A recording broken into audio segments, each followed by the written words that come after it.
So whoever has proclivity towards moving to, say, airlines in Gulf, okay, Indian pilots, okay, how is life in Dubai like? I know there's this trendy reel as well. Habibi, come to Dubai, and a bunch of other stuff happening. I did a podcast for this Canadian company, Failure Decoded. Okay. This is technically my second podcast because I've only done like educational reels and all that. Right. It was March of this year, I think. Okay. We did Failure Decoded. I like their companies. What they do is they contact entrepreneurs from all over the world. Okay. And they talk about failure decoded. How did you fail and how did you succeed? Right. Oh, it was a beautiful podcast, and they interviewed me for that. And they were only looking for entrepreneurs, but then somehow they got in touch with me. They're like, no, we want to hear your story. Right. Apart from that, it's like, I mean, there is not many doing podcasts in India over this. Eventually people will start, I know. Like that is there.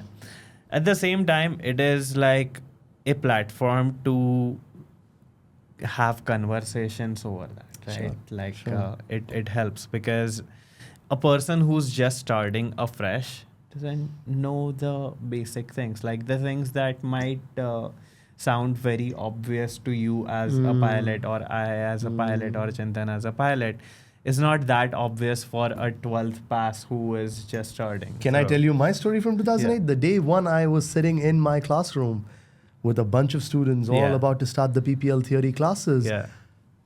Oh my God, I don't know if I should say this, but I was literally, I had done no aviation classes, nothing. Okay. I just arrived in this international location doing my first day of theory classes. Right.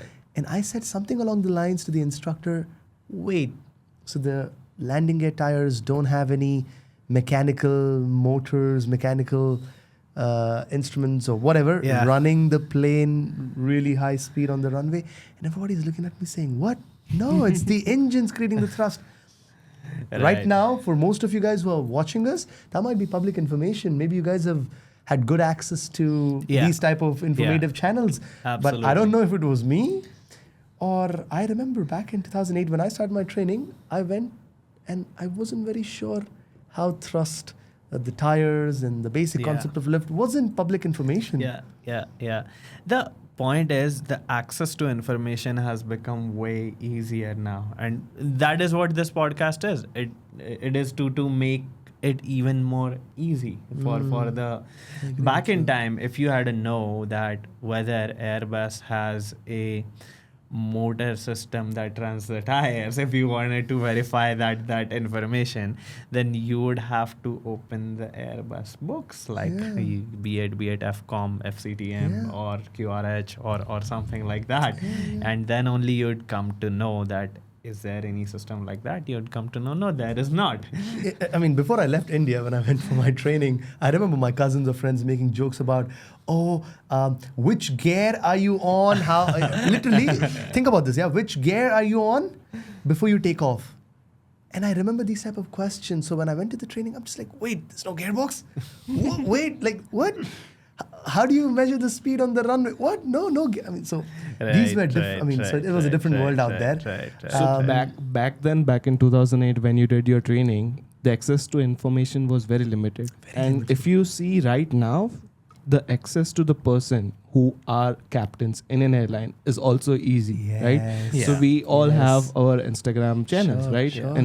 In which people can directly reach out to us. I agree. So back in 2008, you barely would even know an airline pilot. Yeah, I agree with you. In fact, before I started my training, I was so happy that I had a cousin of mine who connected me to somebody who was doing pilot training, and that was the best I could access. Yeah. And as you're right, thank God we have these platforms. Yep. But the whole point of these platforms are to make sure the students don't go through the bad experiences we went through. Absolutely. So we're here to try to make it easier for others to access information. Don't go through those flight schools which really troubled us. There have been a lot of flight schools who went bankrupt. There have been a lot of incidents. I was personally involved in such situations where my flight school troubled me a lot during training. So now when I meet students, I'm sure that's exactly what you guys are doing. We're trying to make sure that we guide them. Don't go to those dodgy ones and stay away from all the crazy ones. no doubt about that. The point is, the way to become a pilot is pretty much still the same. Sure. Okay. But more access to the right information makes it relatively easier, right? And right people who have done it, people who are in the industry. The access is as simple as putting a DM in, like sliding into a DM, right? That's what it is. Yeah. So there we are. Anyway, we didn't formally start it like we never formally started actually. But what's up? We're keeping it real, right? We're keeping it real. Welcome back to Pilot Podcast, and today we have Captain Rizwan Taj with us. He is a flight and ground instructor in Dubai. Okay, for sure, most likely Indian students, the DGCA syllabus varies from that of Gulf syllabus. Okay, but we get different perspectives from different parts of the world, right? That's Sure. what there it is, and we have been good friends for quite some time. So he was in Mumbai with his wife Tamara. Shout out Tamara. She is behind the camera right now. Okay, She's my social media, and she's the reason behind all my success online, I should say. So yeah, absolutely. thank you so much, Tamara, for always being there. So welcome to Pilot Podcast. About Capt.Neha, Capt.Neha and Captain Rizwan, they did a Q&A before this, but Capt.Neha had her commitments, so she had to go. Okay, so I, Winged Engineer, will be interviewing Captain Rizwan Taj. Thank you so much. Thank you so much for having me, guys. Now, I've said this already. I'll say it again. Thank you so much for inviting me. Thank you for having me. It's a beautiful setup. I should also start off by saying you guys are doing a great job. Thank you. I'm a personal fan. In fact, I met someone in Chennai 2 days ago during a seminar, and I said I'm going to Mumbai, and I said I'll probably be meeting you guys. And it's an old friend of mine, Captain Lakshmi from Chennai. She's an instructor in one of the academies. She personally told me to convey her regards, and she also told me to tell you guys that she's a big fan. Thank you. Hello, Thank you so much. Captain Lakshmi. Thank you for passing the message, and we'll look forward to see you someday soon. Okay. Apart from that, now there are many students or aspiring pilots that connect with myself or Chintan or Capt.Neha and ask that after finishing this pilot training abroad, can they join Emirates and all? Okay. Now, the point is, yes, you went over that question already with Capt.Neha. Sure. The point is, if someone works in an airline in India for say 3 to 5 years, Definitely. then they can switch to airlines. I think that's the more healthy way of doing it, and that's the right way of doing it, right? Yeah. So even if you've completed your training from one of the most biggest or the best academies around the world, it doesn't necessarily guarantee you that you'll immediately go knock at Etihad Emirates, give me a job today, right? So correct. It'll happen at the right time. But you have to look at your experience, your nationality. So obviously, students who are Indian nationals would have the easiest access to start working from their own home country, especially now. You know what's happened over the last 3 to 5 months. Indian leading airlines have placed hundreds and hundreds of aircraft orders. So I would say yes, even if you've completed your training abroad, probably the best option to do is to start with some of your regional airline carriers, get some, a few years of experience, and then yes, Emirates and all of those other big flag carriers will be happy to select you. Yes, and in India, if you look at the career perspective, once you have a CPL, once you have 200 hours, you can directly move to the airline. Exactly. Right? Whereas for most of the countries, it's you get 1500 hours, you get an ATPL, and then you can go for the airlines. Exactly. Especially in Europe, you have to have a European work permit, which the airlines will not issue. Speaking of which, people try to combine these things, that pilot training and immigration. These are two completely separate things.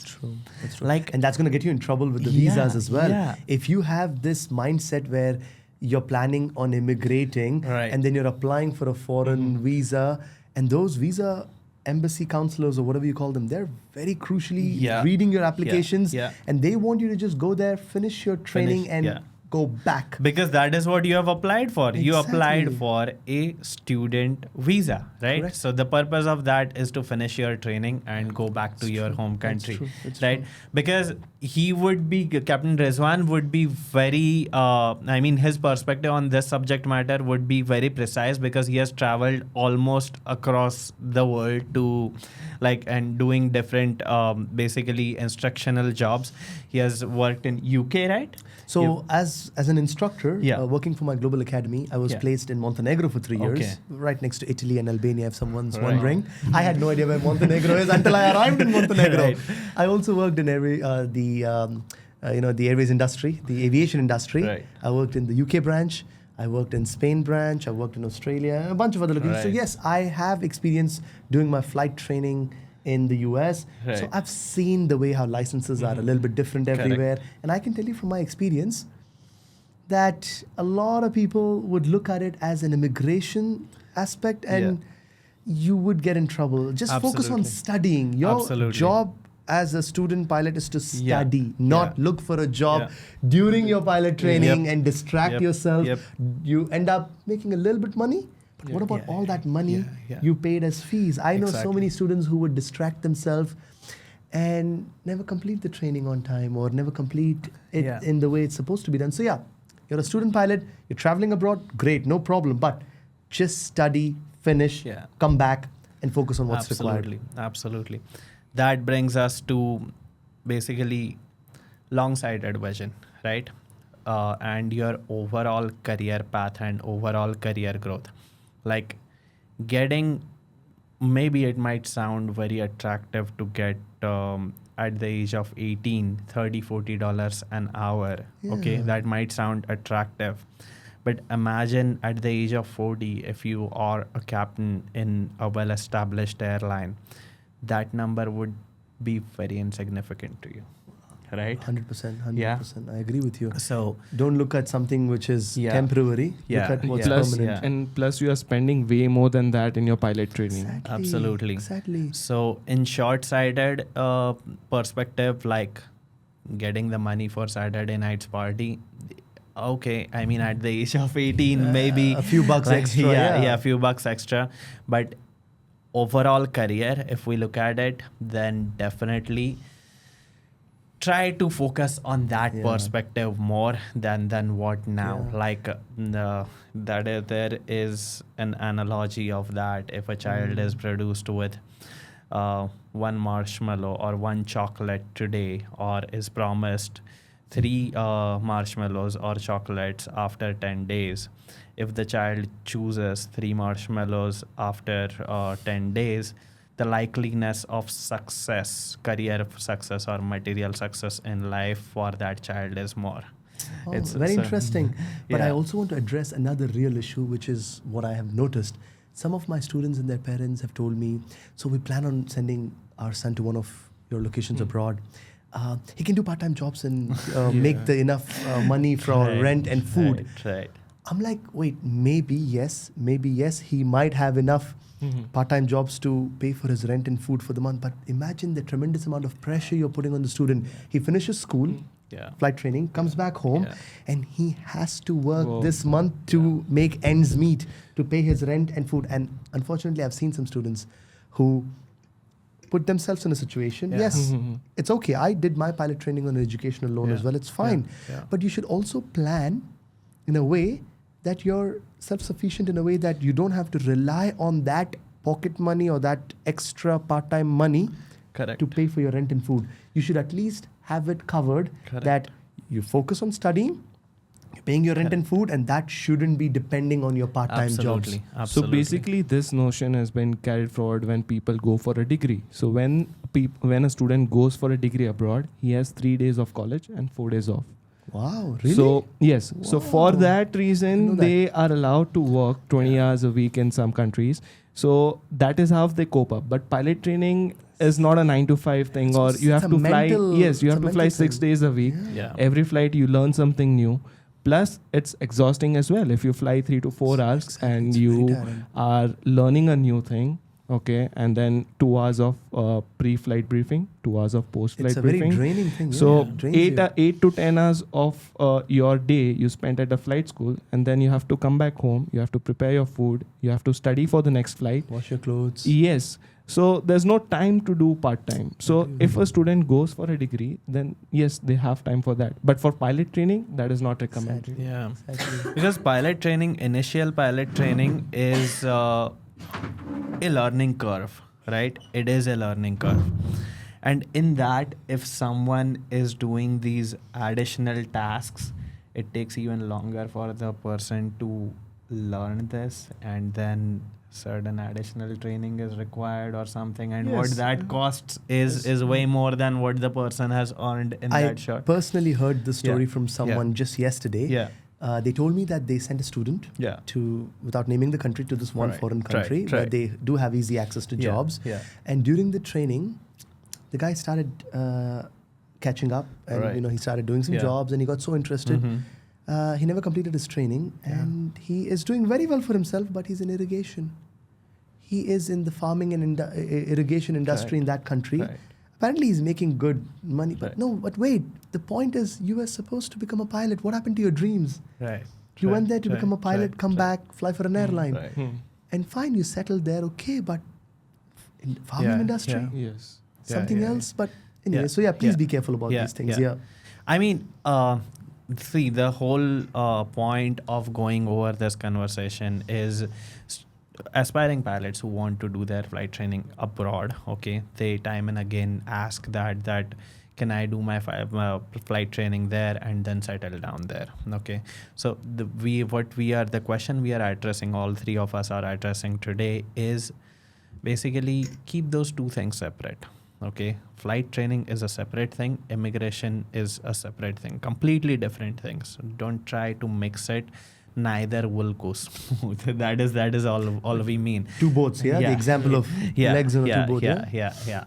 Yeah, that's true. That's true. I can ask And- you some yeah. questions about your training, because I Yes, did yes, my sure. pilot training ages ago, 2008 Yeah. end, 2009 and stuff. You guys did your training more recently. Yes, Yeah. recently. So 18, 19, 18, 19, 19. So I yeah. want to know, so that's literally 10 years later, right? So Yeah. a lot has changed, obviously. Yeah. Yes. But did you guys find it more easier to access information about the aviation, the courses, the requirements? How was your journey like? That's what I want to know, starting So with you. basically, yes. So basically, once we go to the flight school, before that we receive documents. So right now, every flight school has, or maybe most of the good flight school has something called as TCO, Training Curriculum Outline, Oh, wow. and they also have the SOPs. Mhm. Okay, so in the TCO, you have certain number of lessons. Let's say for private, you have 30, 40 flights. Okay, so in each and every chapter, what you are going to learn is mentioned. And the learning outcomes. Yes, The learning and then outcomes, let's say you are learning in your lesson 3, you have steep turns. Then Mhm. for that steep turns, you have to go in the SOP and study the procedure. Mm. So access to the information is there. You Mhm. just have to prepare before the flight, and then in the flight you just apply those SOPs. Definitely Mhm. the instructor will demonstrate you for the first time, and then you have to practice couple of time until you meet the standards. Yeah. So it's there, just the student has to study. That's Makes the thing. sense. So earlier, I'm sure that it won't be structured like this. Yeah, I But don't remember my now- training. Yes. As an instructor, we now use the learning outcomes and exact what you think Yeah. in my job. But when I was a student, Yeah. it was very ad hoc. Yeah. Pilot training was considered and is considered a vocational training in many Yes. countries Yes, until it's now. a Yeah. vocational training. Yeah, it's changing. The Yeah, CBD it is. and then Yeah. a lot of stuff is coming Yeah. up. And And now plus it's getting apart better. Yeah. apart from this, the theory knowledge, you have certain YouTube channels as well who Yes. demonstrate the same Right. things. But again, you have to make sure that the videos which you are watching are the correct Yeah. ones, right? Yeah. That is. I mean, have you guys? What is your opinion about the CBD, the competency-based training, which is the new terminology being used in many European flight schools? Are you aware of CB? this? CBT. CBT, CBT, competency-based training. Okay. So this is a more European concept. Yeah, okay. I've been involved with this. So Yeah. they're coming up with these Yeah. Lufthansa and a bunch of other, Right. European Right. guys are coming up and saying, oh, the new way of doing the pilot training Right. is no longer based on these old systems. It's based Yeah. on the competency-based system. So Yeah. what they're doing is a little bit more structured, a little bit Right. more organized. Right. I think that's the right Yeah. move in the right direction. Yeah. The competency based training, like there are different names to it. Now I Sure. could wrap my mind around it. Mhm. Basically, it's like back in time, 90s. How was it? Like a cookie cutter, right? One syllabus for all. But abilities of every student are different, right? 100%. So like some student grasp something in one go. Okay. Some student would grasp in 3 goes. Yeah. Right?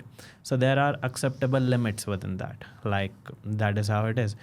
So if we speak about like intelligence and hard work combination, okay, maybe some students would require relatively lesser hard work, right? Okay. So maybe lesser time is allocated into training one subject matter for that.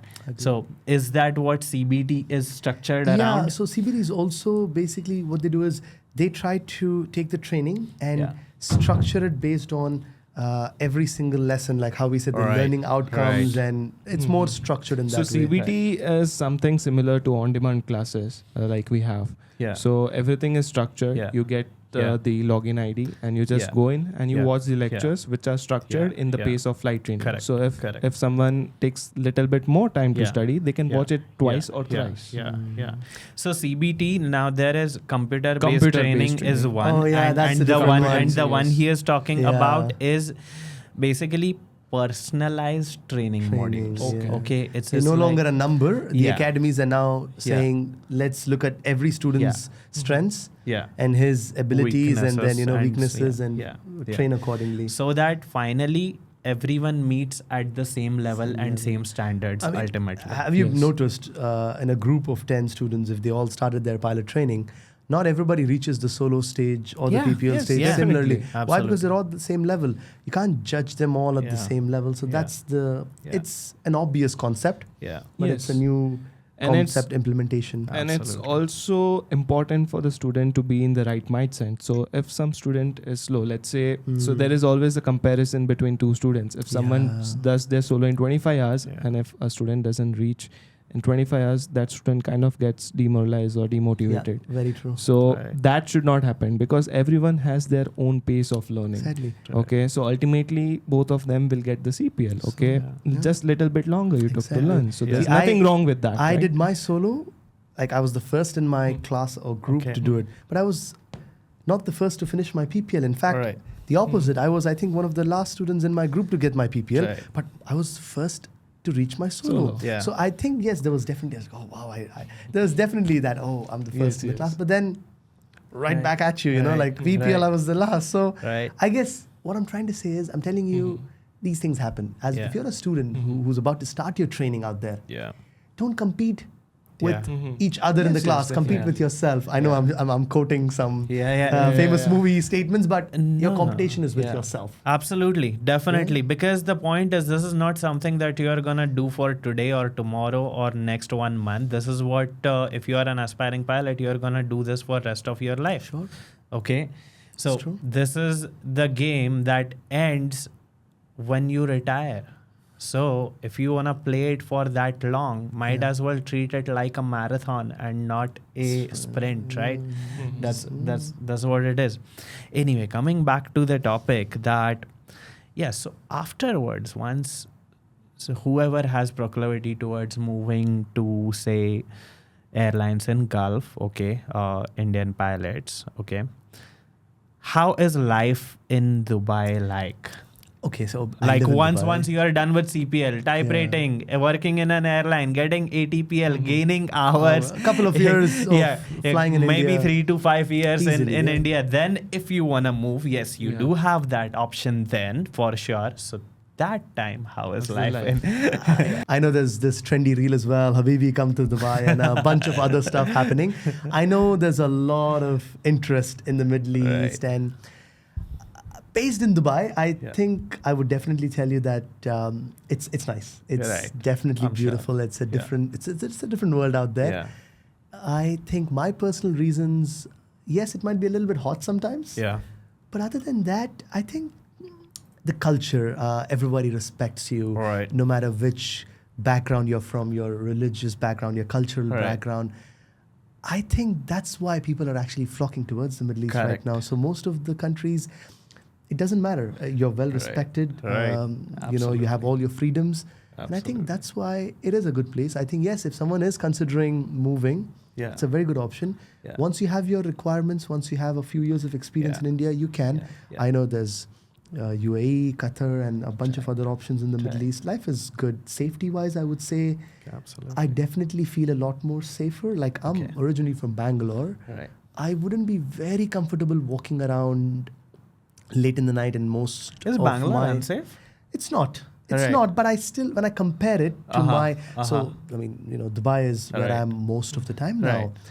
And when I'm walking around in my hometown compared Yeah. to when I'm just walking around, or I let my wife go out in the middle of the Right. night, Right. I'm not worried. Yeah. Or Makes let's say I'm not in Dubai, Yeah. I'm on a work trip in some other country, and I know my wife is alone, Mm-hmm. and I completely Right. feel Right. normal Right. about it. Right. So I think that's one of the reasons as well why I feel, I literally leave my Yeah. phone on the table when I go to the malls, and I leave my phones on the table and go stand in a long line for McDonald's or KFC or whatever, and Right.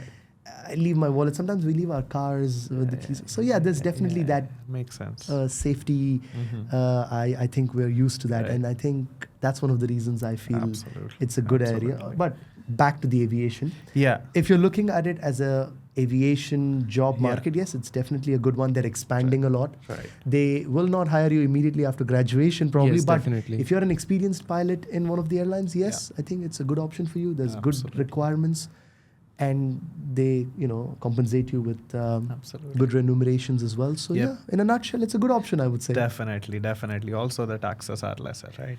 So, What taxes? We don't have taxes, right? There is no taxes. So yeah. we pay a lot of taxes. Yeah, there's a lot of taxes.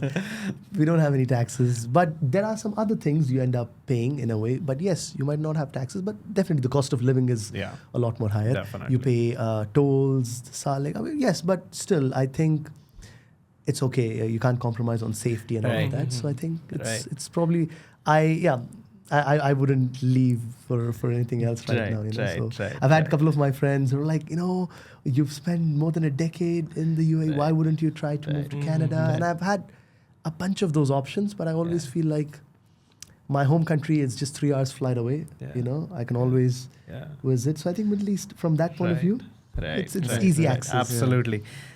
I mean, if I were in your shoes to decide between Dubai and Canada, I'd choose Dubai as well because Canada cool, but we have been notoriously discussed Yeah. not so good things Yeah. about I Dubai. think Not so Canada, good things yeah. about Canada because see there is a massive drug problem in Oh, Canada. yeah. Also, I mean, Like, I would not yeah. want to raise my kids in Yeah. a society Yeah. where I don't have control over my kids. Like, I remember, I don't want my kids to come back home and tell me something and I have no control over. No, Yeah.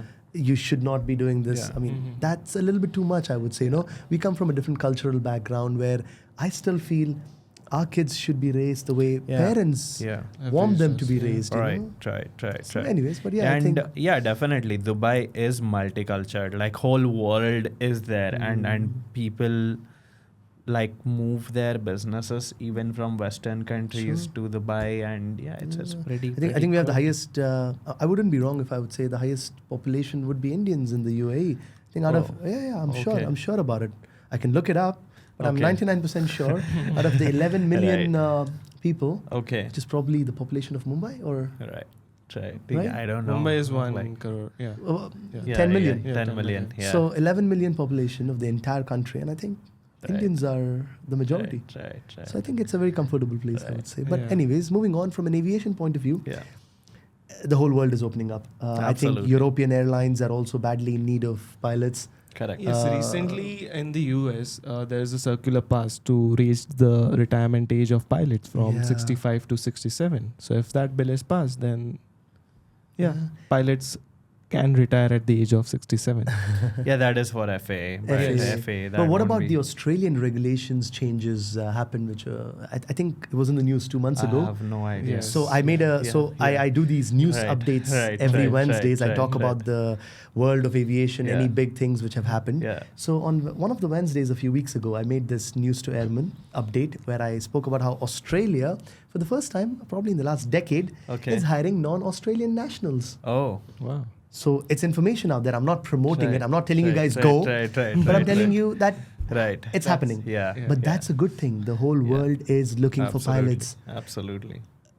Australia is going to be hiring. US is also Right. hiring Right. non-US Right. nationals for the first time, and it happened Right. only Right. this year.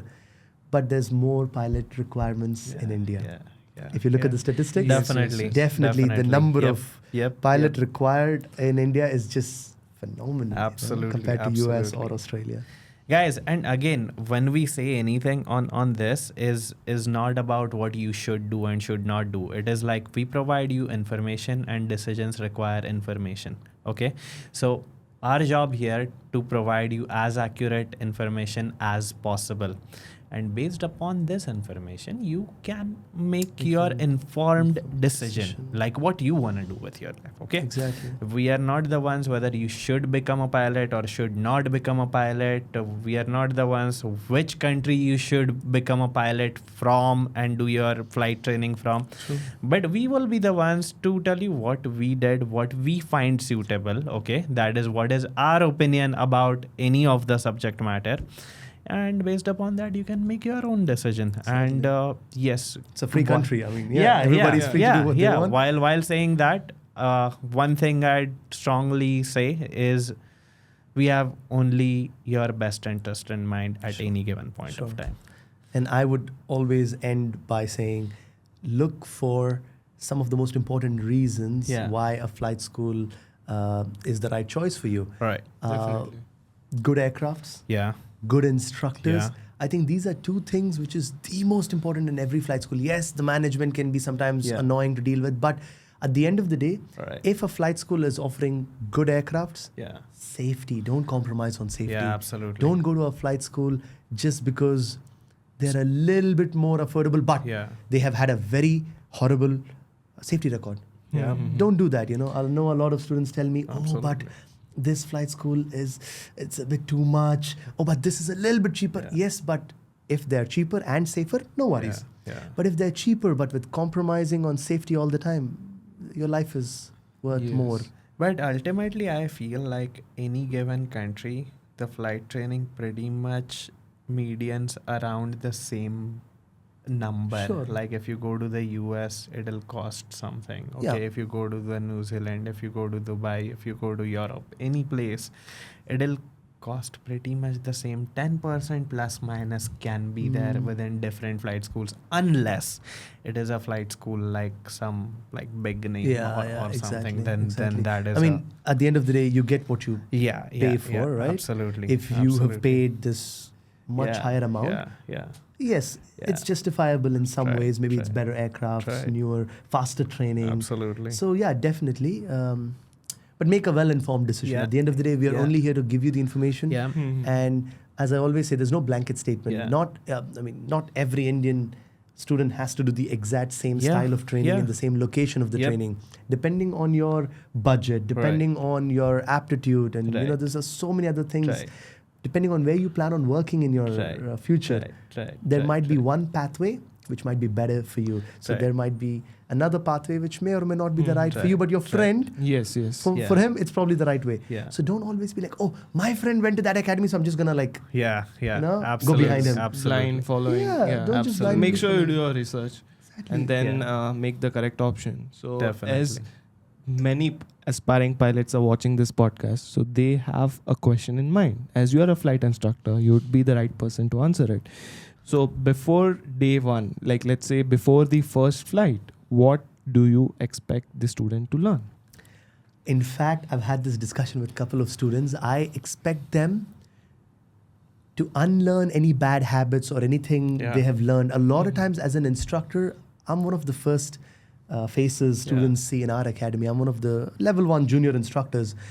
And what I've realized is a lot of times, because they also have a lot of access to information, they've also had access to wrong information. Yeah. Yes. There's a lot of students who start the training in the beginning with a mindset or with some information, some preset notions, which is Right. not really true. So what I normally tell is undo and unlearn everything you've learned, Yeah. Yeah. and just be open, be To a learning, wide yeah. empty page, as they Yeah. say, Yeah. and make your instructor's life more easier by being cooperative. Definitely be humble. Even if you think you know something, there's always this student in the Right. classroom, in a group, who knows a little bit more than the others. Yeah, and I know, yeah, and I respect him absolutely, for that. yeah. He knows it. But don't be a show-off. Yeah. Don't be annoying. Yeah. Don't be bullying the other students Yeah, just yeah, because you have done some extra aviation courses or you've learned something online. That doesn't mean you disturb the instructor all the Yeah, time. yeah, And I have been Yeah. on the other end of this, where Yeah. this instructor is getting the student is extremely disturbing Right, other right, students, right, and what you're doing is you're stopping others from learning. So in a nutshell, the most important thing what I would say is just be humble, just be Yeah. simple. You're here to study.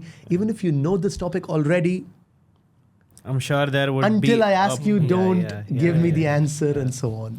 And also, like, even if you think you know it, I'm sure there would be one part of it or something that the person might Yeah. not have known already. Yeah. So pay attention. True, but that's from the academic point of view. Yeah. But I'm also looking at it from a different point of view. The instructors are like calculating, and they're like, Yeah. wait, this guy has issues. Yeah. They're making mental notes. Right. Oh, from day one, this guy has this issue, the Right. psychological issue. Right. He's a bit Right. arrogant. Right. He's a know-all, Yeah. know-it-all.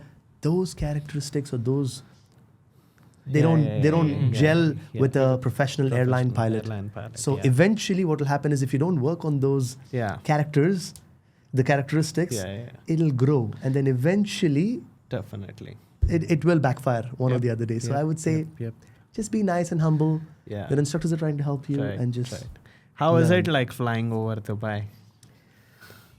Okay, so most of the year, well, obviously it's the Middle East, so it's a Uh-huh. bit hotter compared to most of the other parts of the world. So yeah, in the summertime it can get quite Okay, turbulent in okay. the middle of the day, which is why we don't do a lot of flights Right. in the middle of the afternoons. Right. But generally speaking, it's nice. Okay. It's a different geography. Right. You're not gonna expect a lot of lakes and mountains, Right. right? So, yes, mountains, yes, but not Yeah, a but lot of lakes. A lot many buildings, right?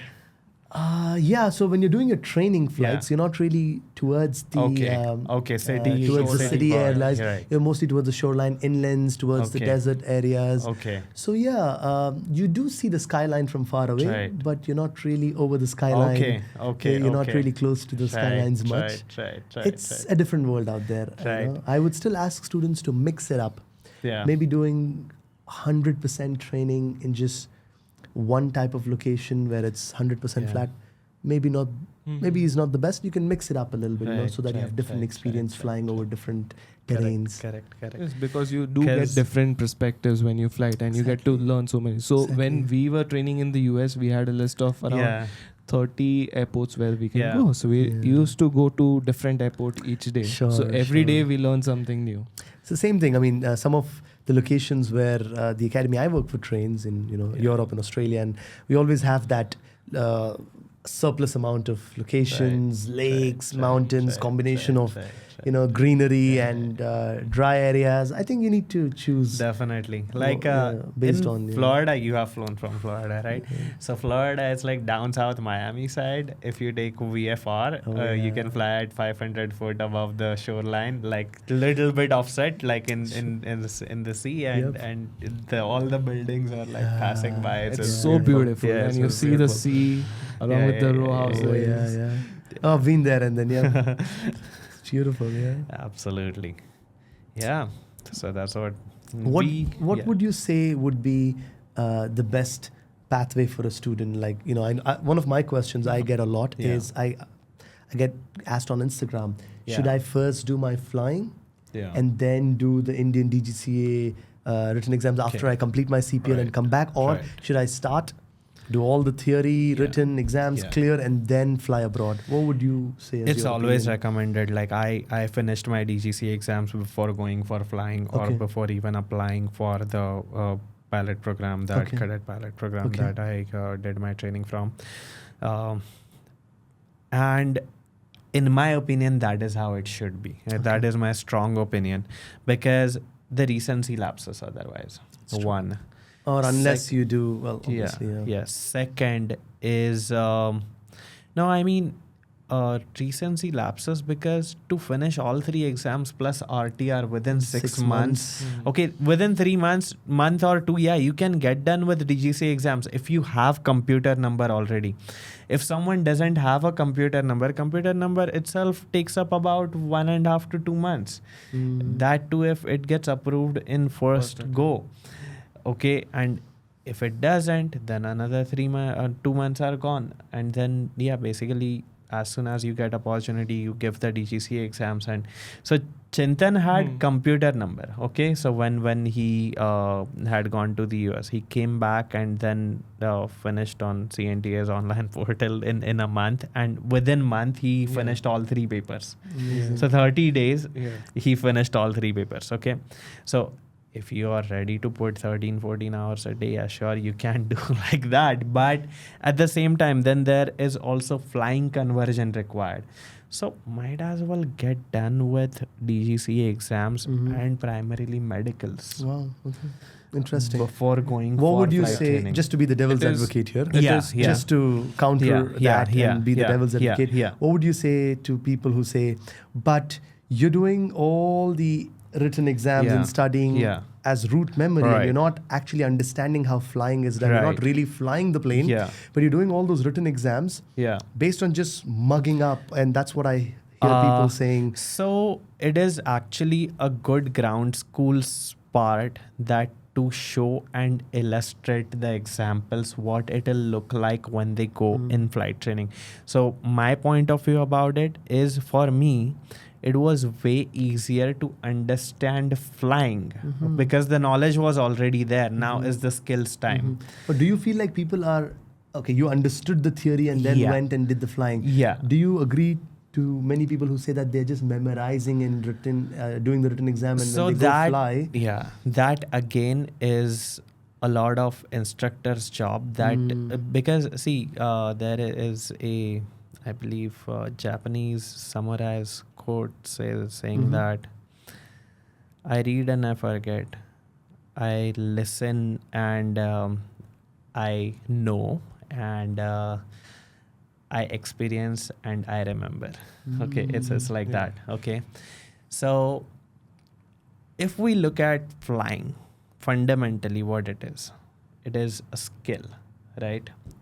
How do we develop skills? Skill is application of knowledge.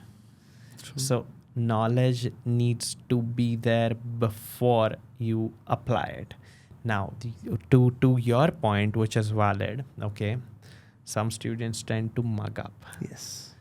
It is not helpful. Definitely not helpful. Especially in this industry. Yeah, in this industry, every knowledge that this is not the year that you had to remember in your history lessons when Alexander attacked so-and-so city. No, this is not that. Okay.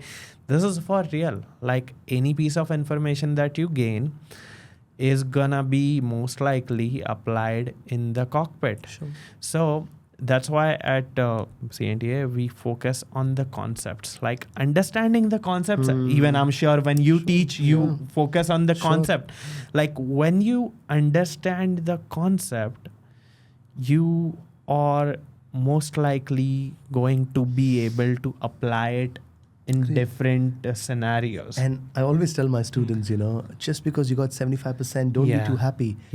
Imagine it in the other way around. Again, it's an exaggerated example, but can you imagine your pilot saying, sorry, passengers, I'm going to put you all in trouble now because I only got 75%, and this light, I was bad in this lesson. I don't know what this button does. Exactly. It's like you only know how to fly a plane 75% of the time. So, which can't be done. Like another example to your point would be, you can crash a plane only once, right? True. You don't get a second chance. This is as precise as anything could be. I mean, life depends on it. Exactly. That's so what it is. I also tell my students, Don't look at your theory scores as just that number Yeah. which you memorized. You probably memorized and you got 80%, whatever, you got the passing mark. But Absolutely. it's your life at the end of the day. And while you're in the cockpit, if you don't understand what's happening, and by the way, just remember this one thing, you will be expected to make or create solutions to problems that don't even exist as of today. Right. And I'm sure a lot of you have already seen the movie Sully. He had to come up with a procedure that did not exist. I mean, he had to make up. Yeah. So the point is, okay, that's Now an that extreme procedure example. exists. And it's named after him, right? The Sully maneuver. So the point is, you will be expected to deal with situations, and you might come across as an airline pilot a problem which nobody had thought about, and you have to come up with a solution in the moment. So always study theory or practical or whatever, imagining this consequence. Like, see, to your point, like even if I speak about it as a devil's advocate and say that you should do flying and knowledge part together, sure, okay. But if you are going abroad, okay, you learn FAA knowledge, okay, you still have to do DGCA exams afterwards. Would you know a stalling speed of an airplane before going for a flight or after coming back from a flight? Right? Like, okay. So in US, the approach towards training is learn as you go. Okay. So today you have a specific lesson. Say we are talking about departure stalls. Okay.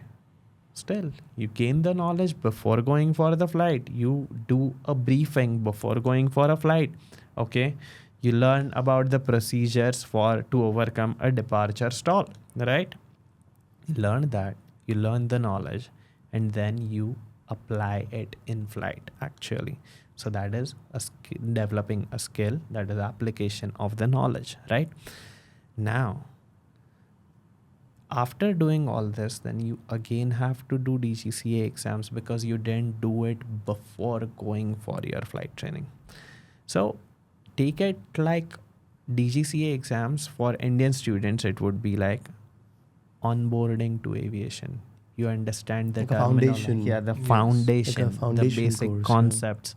And learn it like you want to remember it for your rest of the life. And rather than using the word remember, I'd say understand it would be the right word. So basically fundamentals, right? Like how thunderstorms are formed, okay? And all of those meteorology, navigation, all of those lessons around it. So studying. So do you think that was Definitely. I think we've given both the perspectives of some students do it before, some students do it after. There are benefits, there are advantages and disadvantages in both. I know some students who did the flying first, came back, did it in 6 months. Yes, some of them had to go back, do recurrency. Yes, so there's merits in both, but there are some really valid points you've raised as well. Just do your research and make a well-informed decision at the end of the day. Absolutely. So, I mean, the studying for a degree and aviation is completely different. So in aviation, you don't leave anything in option. And aviation is mainly focused on concepts. So if someone knows the concepts, they can solve thousands of questions. But if someone memorizes those 1,000 questions, they can only solve those 1,000 questions. And the knowledge, the concept which the student has learned, in a case of emergency, whenever he's flying, he can apply that concept. Okay, but if he has memorized the questions, then he wouldn't be able to. Eventually, you'll know. Speaking about that, you mentioned pilot training is not like a bachelor's and so on. I've had a lot of students and their parents, especially from the Asian continent, the Indian subcontinent, they're always telling, but bachelor's or something. I've even had parents telling me, pehle do 4 years of engineering, get your engineering or bachelor's 3 years degree, and then we will consider sending you to become a pilot. Have you had those type of parents? Plenty. So to become a pilot, the basic requirement is 10+2 with maths and physics. Sure. So if a person is ready at that point of time, if a person is confident, yes, I want to do this, then that is the right time to start. What would you say about programs, which my academy has as well, and a bunch of other academies do offer those as well. There's a 3-year bachelor's in aviation program which integrates a 12-month pilot Yes, yes. training program. Would Yeah. you With support the such degree. ideas if the parents are very particular about having a backup degree? Sure. So The point is, yeah. such programs usually cost way higher. So, if they're okay with that, for sure, If it why suits their not? budget. Yeah, if it suits, I mean, if it suits their budget, why not? That's one of the things I personally tell Yeah. my students when Yeah. they come in. We have, I work for a global academy with a Yeah. number of locations Yeah. across the globe, and Yeah. some of our locations do have. all right. Yes, but you're right. It is Yeah. not the Yeah. same amount. It Yeah. adds a big Yep. amount of money. Yep. But if I meet a mother and father who's telling the son, no, let's go do a 3-year bachelor's degree and then 3 years later come back and look for a flight school, I tell them maybe those flight school Yeah. options are now they're actually going to spend money on doing a bachelor's for 3 Right. years, extra time and money, Right, and right, then right. 1 year training. Yeah. So with such parents, I always tell them, look for an option. There are Right. lots of good flight Yeah. schools who Yeah. have a 3 years bachelor's combined with the Yep. pilot training, so you're saving time and money. Yep. That is Yeah. that is one option I would suggest to people. And that option is way more suitable for persons who want to initially do a flying career and eventually switch Yeah. to a ground More management more role in an management airport, roles, yeah. or more of a ground job, or even some people choose to do aerospace technology. Yeah. Then they get to work in airplane manufacturers like Yes, Airbus, yes. Boeings, or something like that. We had some of the instructors at the flight school we flew from. They were on that stream where they did a bachelor's degree with their pilot's license. So there it is. Do you think it's going to ever happen in India that it becomes a requirement that you have to have a bachelor's? Do you think in future it might happen? Because I can see it has happened in Turkey already. Yeah. So And, as of now, there's no requirement, but Yeah. And you don't see that happening? No, certain airlines do prefer graduates. Okay. Oh wow. Okay. Prefer, but not Prefer, required. Not required. Okay. Because right now Turkey. Yeah. So Uh-huh. I was recently in Uh-huh. Turkey. Last year twice. I was Right. I was helping Right. our team set up the Right. complete academy. Yeah. So I don't work just as an instructor. I've Yeah. also worked in training the Okay. teams and setting Okay. up the new branches. Understood. So in Turkey, I was shocked. Last year, I found out that all Turkish nationals, all Turkish airline carriers Right. require all of their pilots moving forward to have a bachelor's degree. And then recently, I was told Etihad Yeah. asked even their captains who were already captains with them who didn't have bachelor's degrees to go apply for a bachelor's Correct. degree, even if it was an Correct. online degree or a. So, do you Correct. see that happening anytime soon in the next 20 years with the Indian DGCA? Less likely, but I cannot. I mean, I do not have any Sure. information Sure. to give an opinion about that, because, it would be a vague opinion. Obviously, we don't have a we don't have a crystal ball, as they say, crystal, right? Yeah, exactly. But what I would The- also say is because of the pilot shortage right now in India, It is less I likely feel to- it's less likely to- because now Yes. the DGCA, the Indian Civil Aviation are all very clear about how we need massive number of pilots. That's correct. And we're not going to be able to meet that demand. Yeah. Now, if we add requirements which Yeah. are obstacles, Yeah. I don't think so they're Yeah. going to go down that route. And another part in India about there is a course called as BSc Aviation. If Mhm. you have a CPL, commercial pilot's license, Mhm. then you don't have to attend college. Wow. And you can directly give the Give the exams. exams. And That's amazing. syllabus, there is a lot of syllabus overlap Sure. between DGCA exams Sure. and BSc Aviation. So in that case, what happens is usually airline pilots go for the exams when the exams are there and get their degrees. Makes total sense. So And the yeah. duration is also reduced to 2 years.